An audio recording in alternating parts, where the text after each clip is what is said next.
Hello friends, आप सभी का स्वागत करते हैं हमारे चैनल हरदोई रश्मि व्लॉग पर। तो आप सब देख रहे हैं दर्द से मोहब्बत भाग 128।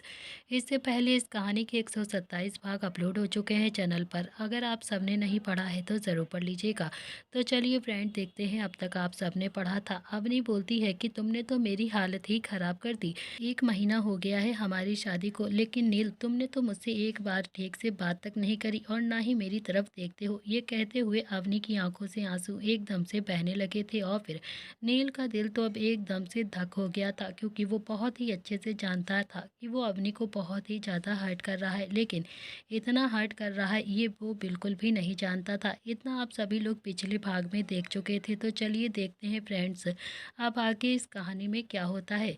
तो वहीं संजय ने भी गुस्से में नील की तरफ देखा तो नील ने फिर से अवनी की बाजू पकड़कर अपनी तरफ खींचा और फिर उसे सीने से लगाते हुए बोलता है कि पापा, पता नहीं क्या उल्टा सीधा पी लिया है इसने, ये क्या बकवास किए जा रही है, मुझे तो कुछ पता ही नहीं है। चलो अवनी, जल्दी से चलो कमरे में चलकर बात करते हैं। इतना कहकर वो उसे वहाँ से लेकर जाने लगा तो अवनी ने भी फिर से नील को जैसे तैसे खुद से दूर धक्का दिया और फिर ना में अपनी गर्दन हिला दी और फिर संध्या के पास जाकर बोलती है कि आपने क्या कहा था कि उन आंटियों से कि आप चाहती हैं कि आपका भी जल्द से जल्द पोता हो जाए, तो फिर बताइए ना पोता कैसे होगा जब इन्हें मुझसे दूरी बनाकर रखनी है। ये तो मेरे पास भी नहीं आते हैं, ना ही मुझसे बात करते हैं। संजय और संध्या दोनों ही बहुत ही ज़्यादा अवनी के दर्द को समझ रहे थे। दोनों ही गुस्से में नील की तरफ देखते हैं तो नील की तो सिट्टी पिट्टी गुम हो गई थी।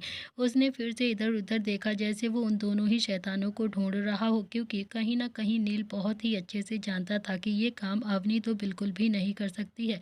हो ना हो उसके दोनों ही बदमाश भाइयों ने ही ये सारा कांड किया है। लेकिन दोनों ही बदमाश भाई पिलर से बाहर नहीं निकलते हैं, बल्कि पिलर के पीछे ही छुप कर खड़े होकर खी खी कर रहे थे। तो वहीं संजय ने भी संध्या की तरफ देखते हुए कहा कि संभालो अवनी को।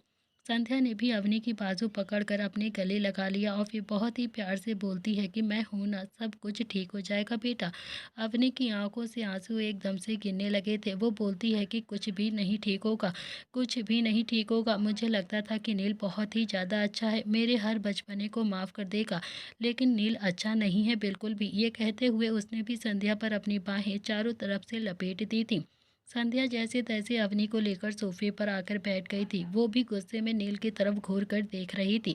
उसे सच में बिल्कुल भी अंदाज़ा नहीं था कि उसका समझदार बेटा ऐसा भी कर सकता है, वो भी उसकी आंखों के सामने, और उसे पता भी नहीं चलेगा। संजय भी काफ़ी ज़्यादा गुस्से से बोलता है कि क्या है ये सब कुछ। नील ने कहा कि पापा, पता नहीं किसने उल्टा सीधा कुछ पिला दिया है इसे, इसीलिए ये ऐसी बहकी बहकी सी बातें कर रही है। मैं उसे ऊपर ले जाता हूँ, अपने आप सही हो जाएगी, मैं अपने आप ही संभाल लूंगा इसे। इतना कहकर जैसे ही नील संध्या और अवनी के करीब जाने लगा अवनी को पकड़ने के लिए, वैसे ही संजय ने उसकी बाजू को पकड़कर उसे अपनी तरफ खींच लिया और फिर खींचकर एक थप्पड़ उसके गाल पर जोरदार जड़ दिया, जिससे नील का चेहरा एक तरफ हो जाता है। नील ने हैरानी से अपने पापा की तरफ देखा तो संजय काफ़ी ज़्यादा गुस्से में नील की तरफ देख रहा था। इतने में संध्या बोलती है कि थप्पड़ क्यों मारा है, प्यार से भी तो समझा सकते थे ना आप, आपका बात बात पर हाथ क्यों उठ जाता है ऐसे जवान पेटों पर। अवनी ने भी नशे की हालत में संध्या की तरफ देखा और फिर संजय की तरफ देखकर बोलती है कि और मारो पापा, और मारो ना इन्हें, 1 महीने से मुझे बहुत ही ज़्यादा रुला रहे हैं ये, एक और थप्पड़ मारो ना इन्हें। संध्या अवनी के गाल पर अपने हाथ लगाकर फुसफुसाती है कि ऐसे नहीं कहते हैं बेटा, बहुत गंदी बात होती है। अवनी बोलती है कि कोई गंदी बात नहीं है, मैं नहीं मार सकती हूँ, पापा तो मार सकते हैं ना इन्हें, पापा प्लीज़ और मारो इन्हें।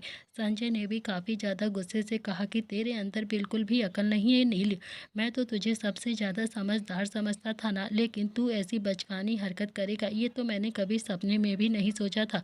क्यों लेकर आया था तू घर पर इसे, अगर इस लड़की से प्यार ही नहीं करना था तो फिर क्यों लेकर आया है तू इसे यहाँ पर। नील कुछ नहीं बोलता है। संजय ने नील को बहुत ही ज़्यादा डांटा। फिर पिलर के पीछे निहाल ने धीरे से कहा कि अबे, तू तो कह रहा था ना कि भाई को बचा लेगा तू, फिर जा जा अब बचा लेना भाई को। निहाल ने अभी शुभ को धक्का देते हुए कहा तो चुपचाप से जाकर बचा ले, वरना मेरे हाथों से पिट जाएगा तू। मैं सबको बता दूंगा कि तूने ही अवनी भाभी को ये सब कुछ उल्टा सीधा पिलाया है। शुभ भी पिलर के बाहर आ चुका था। निहाल ने उसे आंखों ही आंखों में जाने के लिए इशारा किया और उसे धमकी दी कि अगर वो नहीं गया तो वो सबको जाकर सच बता देगा। शुभ भी धीरे धीरे नील के पास गुस्साने लगा। संजय ने नील को एक और थप्पड़ मारने के लिए अपना हाथ उठाया ही ताकि तभी शुभ बीच में आ गया और बोलता है कि पापा आप मेरे भाई को क्यों मार रहे हो? आप ऐसा नहीं कर सकते हो। आपने मेरे भाई पर हाथ कैसे उठाया? संजय ने शुभ के गाल पर एक थप्पड़ जड़ते हुए कहा कि ऐसे उठाया है मैंने तेरे भाई पर हाथ। शुभ ने भी गाल पर अपना हाथ रखा और फिर हल्का सा पलट कर नील की तरफ देखा और फिर आसपास देखा तो कहीं दिशा तो उसे नहीं देख रही थी, लेकिन दिशा तो अपने कमरे में पढ़ाई कर रही थी। उसे तो कुछ पता भी नहीं था कि आखिर घर में नीचे हो क्या रहा है। शुभ ने भी थोड़ी सी तसल्ली से सांस ली और फिर मन ही मन कहा कि चलो दिशा यहाँ पर नहीं है। इतने में ही नील ने शुभ की बाजू पकड़कर उसे अपनी तरफ खींचा और फिर बोला कि तुझे बीच में आने के लिए किसने कहा था? लग गया ना थप्पड़ एक जोरदार तेरे गाल पर भी। तो शुभ ने भी थोड़ा सा मुंह बनाकर कहा कि अरे भाई मैं तो आपको बचाने के लिए आया था। नील बोलता है कि बचा लिया ना तूने तो और बचा ले मुझे। तो शुभ ने भी हाँ में अपनी गर्दन हिला दी और फिर साइड हो गया। नील ने शुभ को बीच में से हटाया और फिर संजय की तरफ देखकर कहा कि गलती हो गई है पापा मुझसे, बहुत ही बड़ी गलती। मेरी और उसके आपस की बीच की बात थी ये। मैं भी थोड़ा सा एटीट्यूड दिखा रहा था उसे, पर अब मैं अपनी गलती को मानता हूँ पापा। आगे से शिकायत का मौका कभी भी नहीं दूंगा आपको। इतने में अवनी की नशे की हालत में उठकर नील के सामने आकर खड़ी हो जाती है और फिर अपने दोनों ही हाथ अपने कमर पर रखकर बोलती है कि झूठे इंसान, पापा के सामने तो सारी गलती मान लोगे तुम और फिर मेरे सामने क्या कहोगे कि नीचे अगर किसी को भी हमारे रिश्ते के बारे में पता चल गया तो फिर मैं तुम्हें तुम्हारे घर पर छोड़ दूंगा, तुमसे कभी बात नहीं करूंगा। इस बार नील ने अवनी के मुंह पर अपना हाथ जबरदस्ती रखा और फिर अपनी आंखों को दिखाने लगा, क्योंकि ऑलरेडी अवनी एक चांटा उसके गाल पर लगवा चुकी थी। लेकिन ये अवनी का प्लान था नील को तसल्ली से पिटवाने का। वो बहुत ही ज़्यादा खुश हो रही थी। अवनी ने नील का हाथ अपने मुंह से हटाया और फिर बोलती है कि पापा और मारो इन्हें, इतना सारा मारो कि इनकी अकल ठिकाने आ जाए। तो नील ने भी कान पकड़े और बोला कि माफ़ कर दो ना प्लीज़, गलती हो गई है, चलो अब ऊपर चलते हैं। तो नील भी अब अवनी की बाजू पकड़ ही रहा था कि तभी अवनी को एकदम से वॉमिटिंग हो गई और फिर उसने वो सारी वॉमिटिंग नील के ऊपर ही कर दी थी। नील की पूरी शर्ट पूरी तरीके से गंदी हो गई थी और अब उसे बहुत ही ज़्यादा गुस्सा आने लगा था। उसे अवनी पर इतना ज़्यादा गुस्सा आ रहा था कि वो भी कुछ भी कर दे, लेकिन उसने भी अपना गुस्सा जैसे तैसे दबा लिया। तो वहीं निहाल भी अब पिलर से बाहर आकर लाचारी से देख रहा था। इतने में ही संजय बोलता है कि तू कहाँ पर था? निहाल बोलता है कि कहीं नहीं पापा, यहीं पिलर के पीछे था। संजय ने कहा कि अच्छा, और पिलर के पीछे क्या कर रहा था तू? निहाल बोलता है कि ये सब कुछ देख रहा था। संजय ने गुस्से से कहा कि सुधर जाओ तीनों के तीनों, वरना तीनों को ही घर से बाहर निकाल दूंगा। नील ने जैसे तैसे अवनी को संभाला और फिर अवनी ने भी एक बार फिर से उल्टी कर दी थी नील के ऊपर। संध्या लगातार अवनी की कमर को बार बार रब कर रही थी और उसे संभालने की कोशिश कर रही थी और अगले ही पल नील ने महसूस किया कि जैसे अवनी बेहोश होने वाली है। नील ने जल्दी से अवनी को अपनी गोद में उठा लिया और फिर अवनी, जो कि पूरी तरह से अब बेहोश हो गई थी। संजय ने अवनी की हालत देखी तो काफ़ी ज़्यादा गुस्से से कहा कि किसने किया है ये सब कुछ, किसने क्या खिला दिया है इस लड़की को? इतना कहकर उसने शुभ और निहाल की तरफ घूर कर देखा तो दोनों ने ही किसी राक्षस की तरह गायब हो चुके थे वहाँ से। संजय ने भी संध्या की तरफ घूर कर देखा तो संध्या बोलती है कि हर बात पर चिल्लाया मत करो आप, हर बात पर हाथ मत उठाया करो आप, इतना मत डांटा करो आप बच्चों को, जो बच्चे ही परेशान हो जाएं। चुपचाप से डॉक्टर को फ़ोन करो जल्दी से जल्दी, पता नहीं मेरी बहू को क्या हो गया है। इतना कहकर संध्या भी सीढ़ियों से होते हुए सीधा नील के पीछे पीछे कमरे में चली गई थी। तो वहीं नील ने भी अवनी को बेड पर लेटाया और फिर जल्दी से वॉशरूम की तरफ चला गया। सबसे पहले उसने अपने कपड़ों को चेंज किया, जो कि अभी बहुत ही ज़्यादा गंदे हो गए थे, और फिर उसने कबर्ड मतलब अलमारी में से अवनी के लिए भी नाइट सूट निकाला। नील ने अवनी का आंचल पकड़ा ही था कि ताकि वो उसके कपड़ों को चेंज कर दे। इतने में ही संध्या कमरे में आ जाती है। संध्या को देखकर नील ने अवनी का आंचल एक ही झटके में एक बार में ही छोड़ दिया। तो नील भी एकदम से हड़बड़ाहट में बोलता है कि माँ आप चेंज कर दो इसके कपड़े। संध्या बोलती है कि सच में तेरे और इसके बीच में कुछ नहीं है क्या? तो नील ने भी हल्के से नीचे सर झुका लिया था। भला अपनी माँ से ऐसी बातें वो कैसे कर सकता था?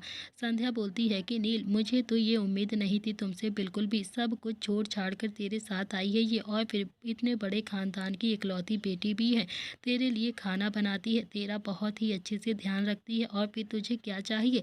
एक पत्नी से यही सारी उम्मीद करता है एक पति। जिस लड़की के पीछे 4 नौकर घूमते हैं वो लड़की तेरे पीछे पीछे घूमती है। आज समझ में आया कि वो बहाना बना बना कर तेरे लिए ऑफिस खाना लेकर जाती थी। मुझे लगा कि नई नई शादी हुई है तो फिर एक दूसरे से मिलने का मन करता होगा, इसीलिए ये जाती है।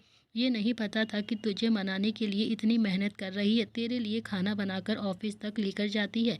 नील बोलता है कि माँ, मैं माफ़ी मांग तो रहा हूँ, बस थोड़ा सा अवनी को सता रहा था। मुझे क्या पता था कि इतनी प्रॉब्लम क्रिएट हो जाएगी। मैं वादा करता हूँ आगे से शिकायत का मौका नहीं दूंगा। संध्या बोलती है कि अच्छा, और अगर तूने शिकायत का मौका दे दिया ना तो तेरे पापा तुझे अपने आप ही ठीक कर देंगे। मुझे तो कुछ कहने की जरूरत भी नहीं पड़ेगी। इतना कहकर उसने भी नम आंखों से नील के गाल पर अपना हाथ लगाया जहाँ पर थप्पड़ का निशान दिखाई दे रहा था।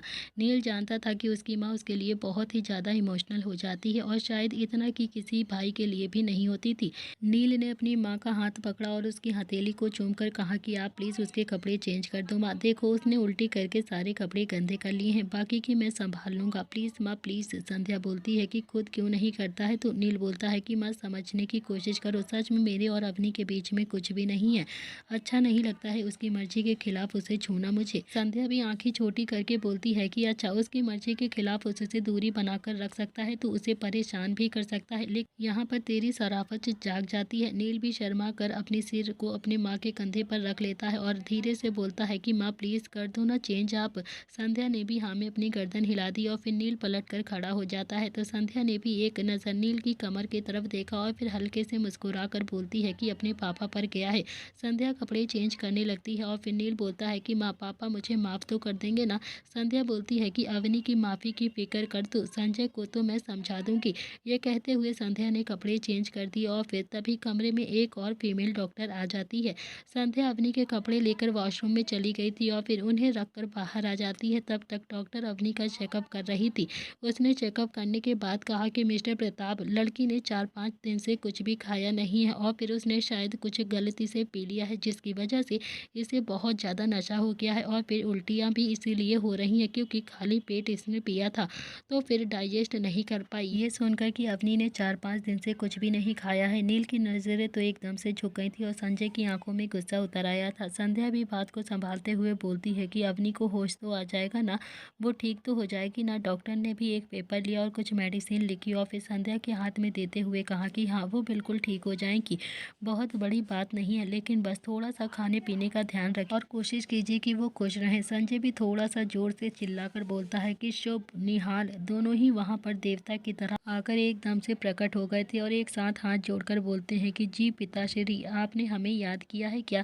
संजय ने भी दांत पीसते हुए कहा कि डॉक्टर को बाहर छोड़कर आओ। दोनों ही डॉक्टर के साथ बाहर की तरफ चले गए थे उन्हें छोड़ने के लिए। तो संजय ने भी गुस्से में नील की तरफ देखा तो नील भी शर्मिंदगी से अपना सर झुकाकर चुपचाप से खड़ा हुआ था। संध्या ने भी संजय के सीने पर हाथ रखकर कहा कि बस समझ गया है, अब वो संभाल लेगा अपने आप को और अपने रिश्ते को भी और अपनी पत्नी को भी, आप चलिए यहाँ से।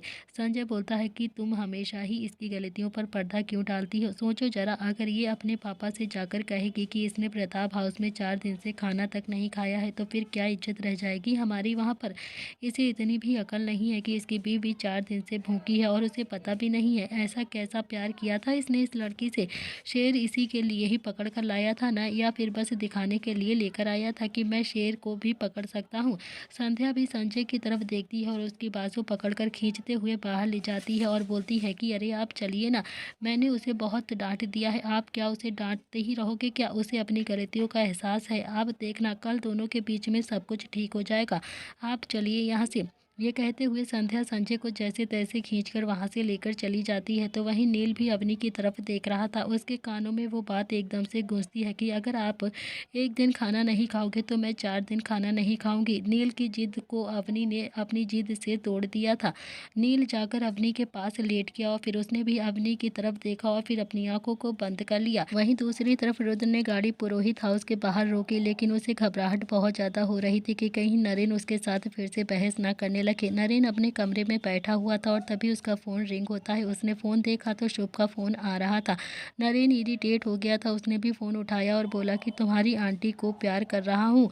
शुभ बोलता है कि नहीं, इसीलिए फोन नहीं किया है, वो तो मैंने देख लिया था कि आप आंटी को प्यार करने लगे हैं, अब आंटी भी खुश रहती हैं, कल ही उन्होंने आपका और अपना स्टेटस लगाया था, देखा था मैंने और लाइक भी किया था, कमेंट भी किया था, आप दोनों ही साथ में बहुत ज़्यादा अच्छे लगते हो। बस मैं ये चाहता हूँ कि मेरी आंटी की साइन सी मुस्कुराहट ऐसे ही बनी रहे। वैसे अब मुद्दे पर आता हूँ कि मैंने फ़ोन क्यों किया है। मेरा भाई आपके घर आ रहा है, तो फिर मैं उम्मीद करता हूँ कि जैसे एक जमाई का स्वागत किया जाता है, आप भी मेरे भाई का वैसे ही स्वागत करेंगे।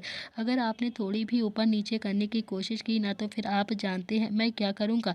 नरेंद्र दाँत पीसते हुए बोलता है कि तुम्हारे पापा तुम्हें संभालते कैसे हैं? शुभ ने बड़ी अकड़ के साथ कहा कि अरे एक पल में ही संभल जाते हैं हम, दूसरा तो मांगते ही नहीं है। पापा आपकी तरह बहस नहीं करते हैं ना, पापा तो सीधा हाथ ही उठाते हैं हम पर। इसीलिए तो कहता हूँ कि एक बेटा आप भी पैदा कर लीजिए, फिर आपको पता चल जाएगा कि बेटे को कैसे ठीक किया जाता है। अभी के लिए आप बस इतना करिए कि आप मेरे भाई का बहुत ही अच्छे से स्वागत कीजिएगा। नरेन ने भी अपने फ़ोन की तरफ घूर कर देखा और फिर से फ़ोन को कट कर दिया। सौम्या भी कमरे में आ गई थी और वो बोलती है कि नरेन, रुद्र आया है, प्लीज़ थोड़ा सा आराम से बात कीजिएगा। नरेन पहले से ही शुभ की बात को लेकर इरिटेट हो रहा था और फिर उसने जैसे तैसे खुद को समझाया और फिर सौम्या से बहुत ही प्यार से कहा कि हाँ ठीक है, समझ गया हूँ मैं और उससे भी अच्छे से बात करूँगा, एक जमाई की तरह ही उसका स्वागत करूँगा। इतना कहकर नरेन भी उठकर सीधा कमरे से बाहर चला गया और फिर रुद्र तब तक सिटिंग एरिया में आकर खड़ा हो गया था। उसने बहुत ही ज़्यादा हिम्मत से नरेन की तरफ देखा और नमस्ते पापा जी कहा। इतना कहकर वो थोड़ा सा आगे बढ़ा और फिर उसने नरेन के पैर को छू लिया। नरेन थोड़ा सा हैरान हो गया था, इतना सब कुछ हो गया था मगर उसके बावजूद भी रुद्र ने उसे इतनी ज़्यादा इज्जत दी थी और फिर ये बात नरेन को भी काफ़ी ज़्यादा पसंद आ गई थी। वो बोलता है कि इतनी रात को आओ बैठो। रुद्र भी थोड़ा सा हैरान हो गया था क्योंकि नरेन के लहजे में बहुत ही ज़्यादा मिठास थी और अपनापन था। दोनों ही सिटिंग एरिया में बैठकर आपस में बातें करने लगते हैं तो सौम्या भी रुद्र के लिए कॉफ़ी लेकर आ जाती है। रुद्र ने भी कप उठा लिया था और सौम्या बोलती है कि इतनी रात को आए हो बेटा, कोई ख़ास वजह है क्या?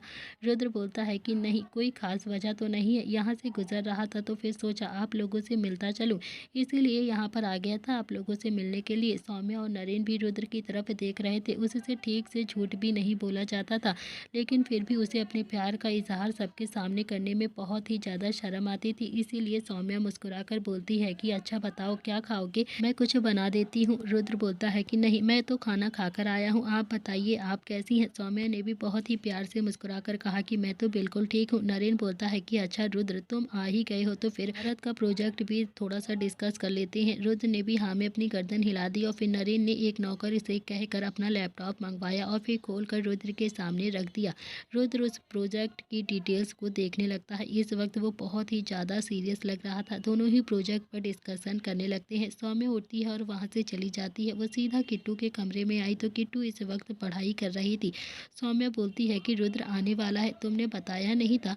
ये बात सुनते ही किट्टू के चेहरे की मुस्कुराहट तो वापस से एकदम से बड़ी हो गई थी। उसने सौम्या की तरफ देखा जैसे पूछना चाहती हो कि क्या रुद्र आ गए हैं। सौम्या बोलती है कि हाँ भाई, रुद्र आ गया है, नीचे तुम्हारे पापा के पास बैठा हुआ है। किट्टू भी जल्दी से बेड से नीचे उतरती है और फिर भागते हुए बाहर आ जाती है। उसने देखा तो रुद्र अभी खड़ा होकर नरेन से हैंड शेक कर रहा था और फिर वो वहाँ से वापस जाने के लिए मुड़ गया था। किट्टू की आंखें तो एकदम से छोटी हो गई थी। वो खुद से ही बड़बड़ाते हुए बोलती है कि रुद्र मुझसे मिलने के लिए आए थे या फिर मेरे पापा से मिलने के लिए आए थे? पहले तो ससुर दामाद एक जगह पर खड़े भी नहीं होते थे और अब देखो ऐसे दोनों में ही प्यार उमड़ रहा है। तो वहीं नरेन ने रुद्र को बाहर तक छोड़ा और फिर पलट कर किट्टू की तरफ देखा तो किट्टू भी जल्दी जल्दी से नीचे आने लगती है, लेकिन अपने पापा को देखकर वो एकदम से रुक जाती है। नरेन बोलता है कि तुम्हारा रुद्र बहुत ही ज़्यादा शर्माता है। किट्टू के चेहरे पर तो मीठी सी मुस्कुराहट आ गई थी, लेकिन उसने भी कुछ नहीं कहा था। नरेन ने कहा कि जाओ जाओ, जाकर रोक लो वरना तुमसे मिले बिना ही चले जाएगा। किट्टू के चेहरे की मुस्कुराहट भी अब और ज़्यादा बड़ी हो गई थी। वो इस वक्त बहुत ही ज़्यादा खुश हो गई थी। उसे तो यकीन ही नहीं हो रहा था कि सच में उसके पापा उसे समझने लगे हैं। नरेन भी अपने कमरे की तरफ बढ़ गया था तो किट्टू भी अब नरेन को जब देखती है कि वो अपने कमरे में चला गया है, वो भी अब कमरे को जाकर अंदर से बंद कर लेता है और फिर किट्टू को सांस में सांस आती है। वो भी जल्दी से भागते हुए सीधा बाहर की तरफ आ जाती है। उसने देखा तो रुद्र भी गाड़ी का गेट खोल रहा था। किट्टू थोड़ा सा तेज आवाज़ में बोलती है कि रुद्र। रुद्र ने पलट कर किट्टू की तरफ देखा तो किट्टू भी जल्दी से भागते हुए रुद्र के पास आ जाती है और फिर उसके गले लग जाती है। रुद्र ने भी अपनी पकड़ किट्टू पर एकदम से कस दी थी।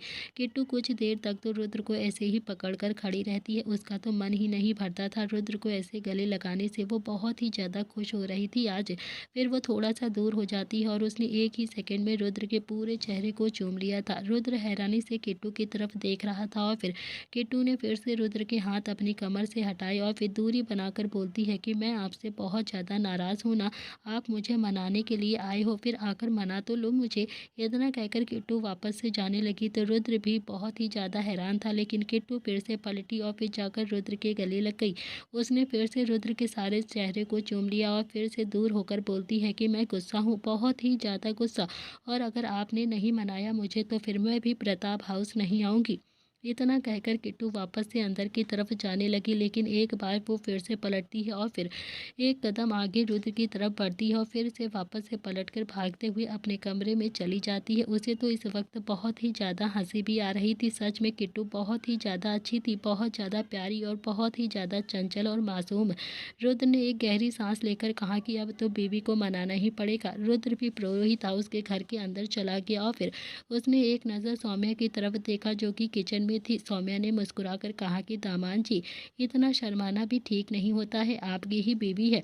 रुद्र के चेहरे पर मीठी सी मुस्कुराहट आ गई थी और फिर वो भी सीढ़ियों से होता हुआ किट्टू के कमरे में चला गया और फिर किट्टू हाथ बांधकर रुद्र की तरफ देख रही थी।